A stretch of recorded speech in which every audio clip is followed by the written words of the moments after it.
Chocolate খেতে কে কে ভালোবাসো ফটাফট আমাকে কমেন্ট করে জানাও। শেয়ার করছি আজ চকলেট প্যানকেকের রেসিপি। 10 মিনিট থেকে 15 মিনিট সময় লাগে পুরো জিনিসটা বানাতে।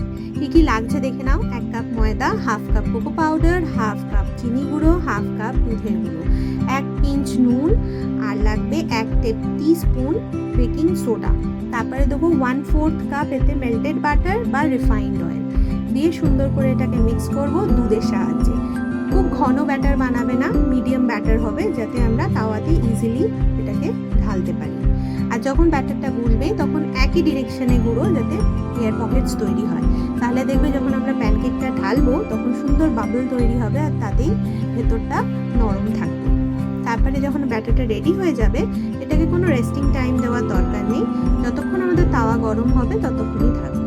আমি এখানে ননস্টিক তাওয়া ইউজ করেছি, যেটা ধোসা তাওয়া, সেই জন্য আমি কোনো রকম অয়েল নিইনি। আর যদি তোমরা কোনো এমনি তাওয়া বা কোনো রকম চাটুতে এটা বানাও যেটা কিনা লোহার, তাহলে চিপকে যাওয়ার সম্ভাবনা যদি থাকে তাহলে একটু করে অয়েল ব্রাশ করে নিতে পারো।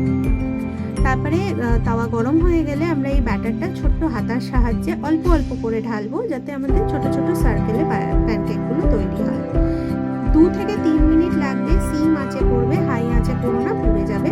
সিম আঁচে 2 থেকে 3 মিনিটে একদিকে দেখো কি সুন্দর বাবল তৈরি হয়েছে, মানে সুন্দর এয়ার পকেটস এসছে।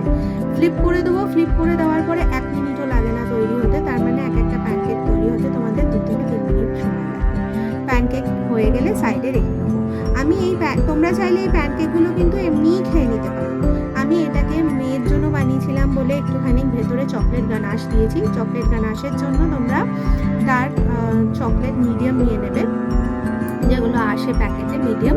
আমি এখানে ডার্ক চকলেট ইউজ করেছি, তোমরা চাইলে মিল্ক চকলেটও নিতে পারো। আর ডাবল বয়লারের সাহায্যে এটাকে মেল্ট করবো, মানে নিচে একটা পাত্রে গরম জল ফুটতে দেবো আর তার উপরের পাত্রে চকলেটটাকে দিয়ে গলাবো।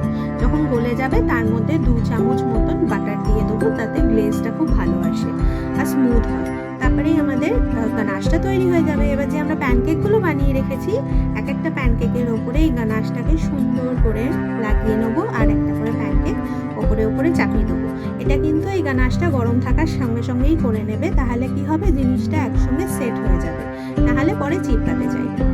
তারপরে তোমরা চাইলে এটাকে গরম গরমও সার্ভ করতে পারো, নাহলে ফ্রিজে রেখেও সার্ভ করতে পারো। বাচ্চাদের স্কুলের টিফিনে দিও, তারা ভীষণ ভালো খাবে।